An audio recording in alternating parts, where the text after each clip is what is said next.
استاذ احمد، ما نحتاج حتى مبيعات النفط للخارج. دائما يقولون الميزانيات، احنا الميزانيه العراقيه تعتمد 90% او 85% على مبيعات النفط. انا اعتبرها كذوبه. شنو؟ هاي كذوبه. هذا النظام السياسي هسه مو يصارعون مثلا لاجل مثلا تعزيز واردات العراق، خيرات العراق. انا اسالك سؤال بريء من مواطن بريء. احنا العراق عنده واردات 40 تريليون سنويا، حسبوهن وياي ورقه وقلم. 40 تريليون مبيعات نفط فقط للداخل مو للخارج. 40 تريليون اللي هي ما يعادل 30 مليار فقط وزاره النفط تبيع نفط للداخل. زين. العفو. وزاره الكهرباء على لسانهم يقول احنا جبينا 26.5 تريليون سنه 2024. احسب لي 26.5 و40، هذا النهاية 66.5 تريليون. هاي مو اني، هم يقولون. زين. واردات امانة بغداد 9 تريليون. ايش قد صار عندنا؟ 72.5 تريليون. هاي ما لنا علاقة بمبيعات النفط ل 3500 برميل. لا ما لنا علاقة. زين. انا اسألك سؤال، احنا عندنا ممر جوي خطير، الطائرات ذهاب اياب للخليج الاوروبا كلها تفوت من عندنا.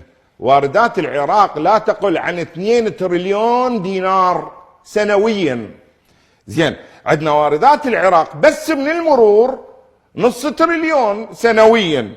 زين. ناهيك عن واردات المطارات، واردات وزارة النقل، واردات وزارة الداخلية من الجوازات والجنسية، واردات وزارة التعليم من الجامعات الأهلية وأعداد الطلاب المنتسبين إلها، واردات وزارة التربية من المدارس الأهلية اللي غزت الأزقة والشوارع، واردات التسجيل العقاري من رسوم البيع والشراء، واردات المستشفيات الجناح الخاص، واردات إيجارات عقارات الدولة، واردات أملاك الأوقاف السنية والشيعية، واردات أملاك عقارات الدولة، واردات إجازات الاستيراد، واردات الحوالات المصرفية، واردات بلديات المحافظات، وآخرها وليس بأخيرها واردات الجمارك، واردات الضرائب العامة، وهناك واردات لا يعد لها عدد.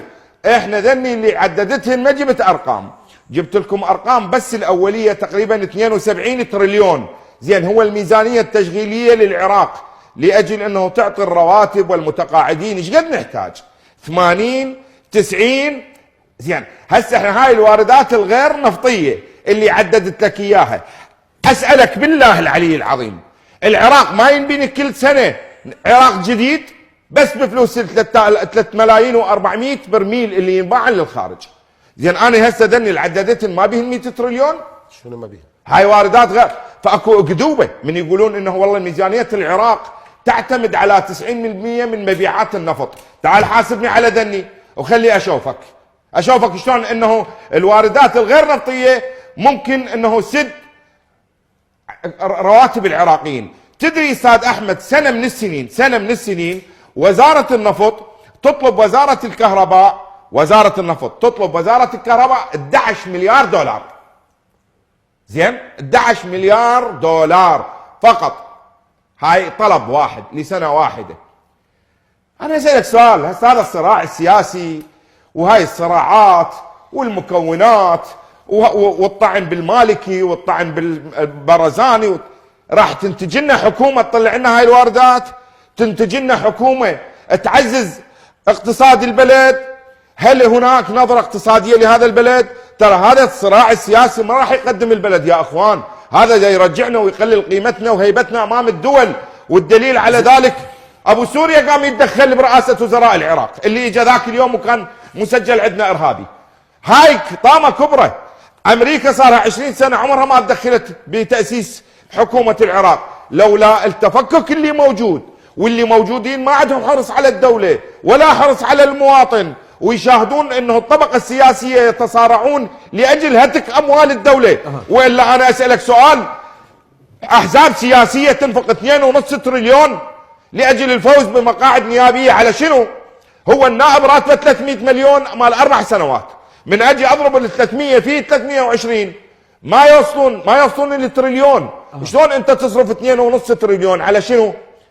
انت ستتقاتل وتقول لي هاي حصتي وذيك حصتي، انت جاي تخدم البلد؟ لا، ما جاي تخدم البلد، تريد تطلع فلوس الانتخابات تصرفتها وتتعظم مواردك، لان انت بهاي الفلوس جوعت شعبك اشتريته بالدينار، خليت قيمه المواطن ب 50,000 دينار، ولحد لا يفرح ب 12 مليون مواطن عراقي طلع للانتخابات، 10 مليون تم بيع وشراء اصواتهم، والدليل انت عندك 2,500,000 واحد، 2,500,000 ركيزه بالمفوضيه.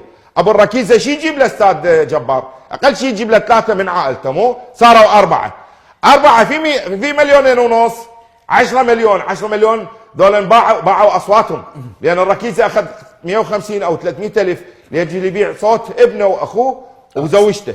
اذا البقى 12 مليون مؤدلج تابع للاحزاب، ومليون يطلع ينتخب ابن عمه وابن خالي. ايش تنتظر يعني؟ تنتظر هاي الكتل السياسيه احترامي لهم ولشخوصهم، او هاي الصراعات اللي موجوده تنتج لك حكومه تنطيني هاي المبالغ اللي راحت من العراقيين، هتك الاموال والاستثناءات والاموال اللي ذهبت. روح شوف المناطق شلون العالم ميته من الجوع. انا استغرب، يمكن احترامي لاخوي الشيخ جبار كل الاحترام، انا اريد اهنيهم على شهر رمضان ما اقدر، لان هذا شهر رمضان راح يكون اقصى شهر على المواطن، لا كهرباء، ارتفاع بالمواد الغذائيه، شنو يعني اهنيه على شنو؟